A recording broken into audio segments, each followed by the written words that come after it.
Hello, in this short video we're going to do a quick demonstration of how to get Waltz up and running. I'm Dave Watkins, working for Deutsche Bank, and I'm here with my colleague Jessica. Hi, my name's Jess. I'm also a developer at Deutsche Bank working on the Waltz application. What is Waltz? It's been around now for about 6-7 years. It's been part of the Finos suite since about 2019. It's an enterprise information system, and by that we mean it gives us organisations a view of their technical landscape. So we look at things like functions, applications, who's working on them, what they do, how they're connected, all those sorts of things. And at the core of Waltz is an ability to sort of quickly slice and dice that information and view it through the various hierarchies in the organisation, so seeing things roll up across the divisions, across people, across functions, etc. Some of its primary use cases has been around measuring KPIs, key performance indicators, helping with regulatory responses, doing things such as application lineage and ad hoc analysis. When it comes to deploying Waltz, there's three main options. We can either deploy on a web container such as Tomcat, using the sort of produce WAR file. There's a Docker image which contains the web application. There's also a sample Docker database. Or you can use the Uber jar, the fat jar, which is everything bundled together in a single jar, which uses an embedded Jetty. Taking a look at each of those options in a bit more detail, or the wider ecosystem in more detail. See here, this is the sorts of typical deployments. So here we can see the three options that we just talked about. From the database side of things, the two common ones are Postgres and SQL Server.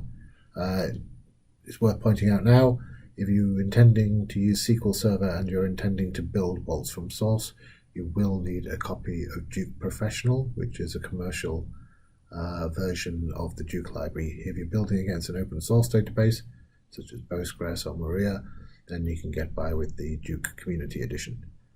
From the browser side of things, once Waltz is up and running, then we support all the main browsers, so Chrome, Firefox, Edge. We do support IE11, although it's not recommended as it can be a little slow on some of the more complicated views. So, what's included in the Waltz application? When we talk about Waltz for the purposes of this demo, we're talking about the Waltz core application, the one that we can see open sourced on GitHub. This is made up of three main components: the UI, or front end, the web server, and the schema for the database. Internal to DB, we have two supporting projects to run alongside this, one of which is our Waltz Data Loader project, which is largely ETL jobs for loading data into Waltz. A second one is our Waltz Data Extractor project, which serves our internal API. Whilst the Waltz application does support registering entities, for example, applications through the UI, it is not entirely suited to bulk operations. Hence, we recommend you have a project similar to the Data Loader project for your organization. In the future, we are going to be looking at some standardized integration options, such as with Sparks, which we've done some internal work at Deutsche Bank to bring in BPMN diagrams, using things like Calibra for reference data management. And we're also looking at how we could perhaps utilize other Finos projects such as Legend to bring in information about specifications, file formats, etc. Okay, so let's start our demo. So first of all, we're going to create a Postgres database. We're then going to load in the schema using Liquibase. We're then going to run in some sample data using some generators in the Waltz job subfolder. And then we're going to deploy the application to Tomcat. Okay, so first of all, we're going to go and create the database. So new, and we're going to call this database Waltz Demo. Now we take a look inside this database once it's created. We'll see that so far there's no schema generated, so there's no tables in there at all. So that's the next thing we want to do. And in Waltz, we create our database, our schema, using a tool called Liquibase. Liquibase is basically a version control system for your database. So it will check to see which changes have already been applied and apply anything that's outstanding. This makes it really easy for other users to keep up to date with the latest version of Waltz. So if you skip a version or two, it will immediately run in all the new tables and change the database that you need to keep up to date with the latest version. So we're running Liquibase now. We've got this stored in a handy bat file, so it doesn't go wrong during the demo. And this takes a few seconds. And then while that's running, we can take a look at one of the Liquibase files specifically and see what it looks like. So Liquibase is written in XML, and you can see here it's got an ID, which it uses to track the changes that have been applied. For example, here we're adding a column to one of our tables. Okay, so we'll just check that that's completed.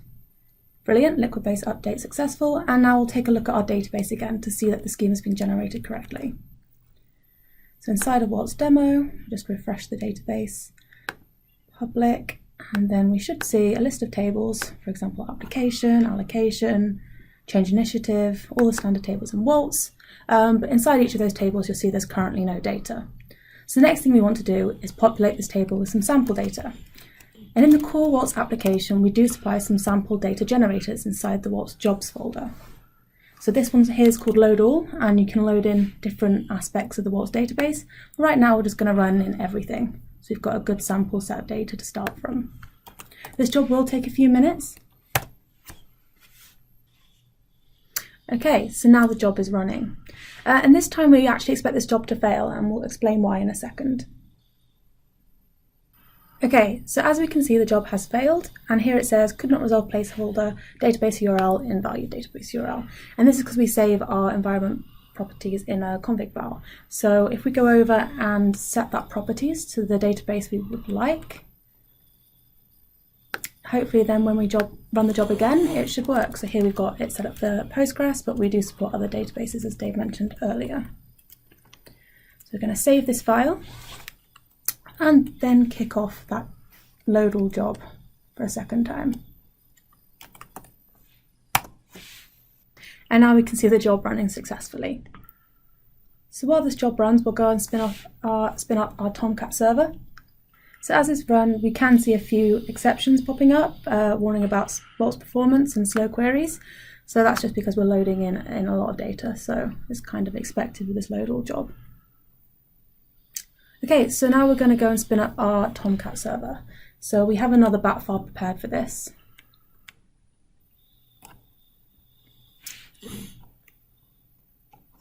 So start up. Yep. And we'll see this spin up. And then if we were to go and check our local host in a second, we should see the Tomcat default web page there.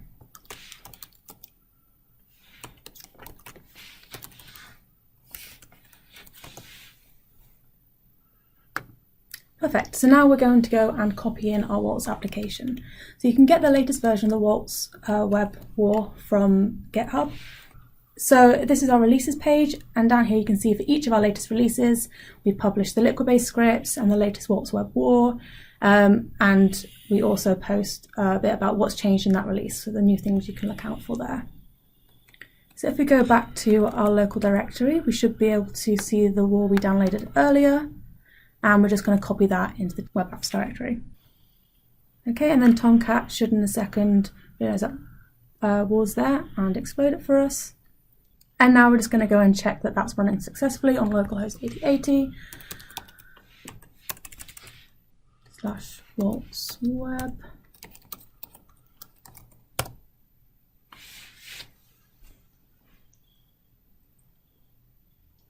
And this should take you to the home page of the Waltz application.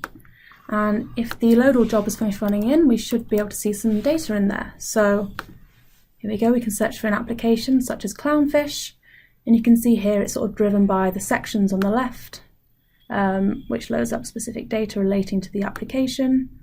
And you can navigate through to other applications and look at the owning org units and all the other different applications of data we've got in Waltz. Okay, we're now going to have a quick look at the sort of typical data loader. So here we've got some sort of pseudocode, very high level pseudocode of an example data loader. In this case, it's basically loading in a repository of application data from another external source. Look at this code, it's a little bit easier to read from here. So they all follow pretty much fairly common sort of ETL type pattern. In Waltz, we tend to basically fetch all the apps from the external source. We fetch the things from Waltz. Waltz, we tend to have things like external identifiers so that we can keep track of what the applications or what the entities were known as in the remote system, and using that we can do basic set manipulation. So we can look at the set of applications that we need to add by looking at the external apps, removing the ones that we have. Anything left over we have to add. Similarly for removing, we look at what's existing, we subtract what's in the remote repository, anything left over is to be removed, and then we typically use some sort of comparator function to work out whether or not things need an update. And then we just use batch operations to insert, update, or delete as appropriate. Well, actually, we tend not to delete. We tend to set a deletion flag to true, which causes the record to become effectively invisible in Waltz, so we don't actually have any hard removal of data. Another quite important thing to do, obviously, is then to write change logs so that our users know why information is being changed and who's been doing it. If you want to see an example, in our repository, in the jobs section that Jess was mentioning earlier, there is a example loader called the Higher Education Taxonomy Import, which just brings in a measurable taxonomy from an external file and sort of goes through these sorts of patterns. There's also, to help understand Waltz and get up and running, obviously Waltz has got a lot of entities, a lot of relationships between those entities. So to get the most out of Waltz, you need to sort of understand what those entities are, which ones you're going to go after in perhaps the first phase of your projects to deploy Waltz and subsequent phases. To help you with that, we've been building a small application which we called Waltz Explorer, which is up on the web. If we take a quick look at this, it just shows like a directed graph of the common entities in Waltz and how they relate. And also we've tried to illustrate the main entities in relation to some use cases. So over here, for example, we've written up a very short description of, say, how Waltz has been used within the bank to help address some BCBS issues. So you can see here, basically we've got application data linked to organizations, which links to flows, which links to physical flows, specs, data types, and flow diagrams. We can look and see some other ones, records management, using some of the rating schemes and the measurables to define what an application's profile looks in terms of records. And if you want to see everything, you can see here. As you click around in here, you'll see that we've also explicitly listed out these relationships and which use cases they get involved in. Anyway, I encourage you to take a look at this Waltz Explorer site. Finally, I'll hand back over to Jess, who's going to wrap up with details of where you can go next. Thanks, Dave. So if you want to find out more information about Waltz, we have a Waltz information site. And for more information specifically on some of the features, we also post a blog. So we'll have blog posts or videos put up on there for all the new key features. You can also contact us via GitHub or via email. You probably know both of our emails by now. And we encourage you to get involved. So if you want to actually start getting hands-on with the Waltz code, we do label some issues with good first issue labels so that anyone can take part. And finally, thank you for listening. We hope you enjoyed this video. Thank you. Goodbye.